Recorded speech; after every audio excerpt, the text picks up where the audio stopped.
Society of the snow J Bayona സംവിധാനം ചെയ്ത Spanish survival thriller cinema ഇപ്പോൾ ഓസ്കാറിൽ 2 നോമിനേഷനിലൊക്കെ ഈ സിനിമ നേടിയിട്ടുണ്ട്. ഈ ചിത്രം നെറ്റ്ഫ്ലിക്സിൽ ഇപ്പോൾ റിലീസ് ആയിട്ടുണ്ട്. സോ ഇന്ന് ഈ ചിത്രത്തെക്കുറിച്ച്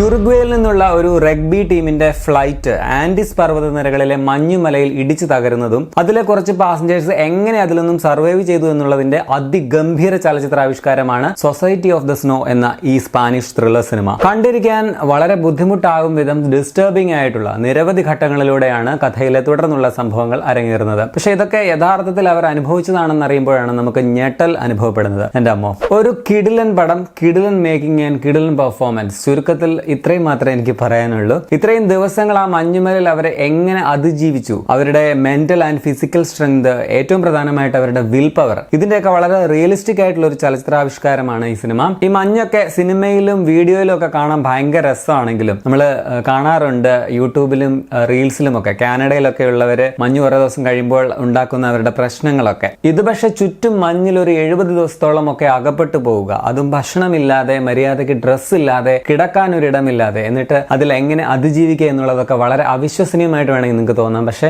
വളരെ റിയലിസ്റ്റിക് ആയിട്ട് തന്നെ പടത്തിൽ അത് അവതരിപ്പിച്ചിട്ടുണ്ട്. സൂപ്പർ മൂവി എന്ന് തന്നെ പറയാൻ പറ്റുകയില്ല. എനിക്ക് ഭയങ്കരമായിട്ട് ഇഷ്ടപ്പെട്ടു. ഈ ചിത്രത്തിന്റെ സംവിധായകൻ ജെ ബയോണ 2012 ദ ഇമ്പോസിബിൾ എന്ന പേരിൽ 2004 നമ്മുടെ സുനാമി ദുരന്തത്തിന്റെ ചലച്ചിത്രാവിഷ്കാരം അതിഗംഭീരമായിട്ട് ചെയ്ത ഒരു ഡയറക്ടറാണ്. ഒരു ഫേവറേറ്റ് സിനിമയായിരുന്നു എനിക്കും ആ ചിത്രം. അതുകൊണ്ട് തന്നെ സർവൈവൽ ത്രില്ലേഴ്സ് കിടിലനായിട്ട് ഒരുക്കാൻ കഴിവുള്ള ഒരു ഡയറക്ടറാണ് അദ്ദേഹം എന്ന് നമുക്കൊക്കെ അറിയാവുന്നതാണ്. അത് മാത്രമല്ല ദ ഓഫനേജ് എന്ന് പറഞ്ഞ 2009 സിനിമ, അതുപോലെ തന്നെ ജുറാസിക് വേൾഡിന്റെ 2018 പടം, അങ്ങനെ കിടിലൻ പടങ്ങളുടെ ഡയറക്ടറാണ് അദ്ദേഹം. അതുകൊണ്ട് തന്നെ അദ്ദേഹത്തിന്റെ സിനിമ എന്ന നിലയിൽ പ്രേക്ഷകർക്ക് ഒരു വലിയ പ്രതീക്ഷ ഈ സിനിമയെ കുറിച്ചുണ്ടാകും. അത് കംപ്ലീറ്റ്ലി സാറ്റിസ്ഫൈ ചെയ്യുന്ന രീതിയിൽ തന്നെയാണ് അദ്ദേഹം ഈ പടം ഒരുക്കിയിട്ടുള്ളത്. ഇപ്പോൾ സിനിമ ഓസ്കാറിൽ 2 നോമിനേഷനിലാണ് നേടിയിട്ടുള്ളത്. മികച്ച വിദേശ ചിത്രത്തിനുള്ളതും അതുപോലെ തന്നെ മേക്കപ്പിനും ഹെയർ സ്റ്റൈലിങ്ങിനുമുള്ള നോമിനേഷനിലാണ് പടം നേടിയിട്ടുള്ളത്. ഇതിന്റെ മേക്കിംഗ്, പ്രൊഡക്ഷൻ ഡിസൈന്, മ്യൂസിക്, എഡിറ്റിംഗ്, മേക്കപ്പ് എടുത്തു പറയണം, എല്ലാം കിടിലനാണ്. ഈ ദിവസങ്ങൾ കഴിയും തോറും ആൾക്കാരുടെ മുഖത്ത് മാറ്റങ്ങൾ വരുന്നത്,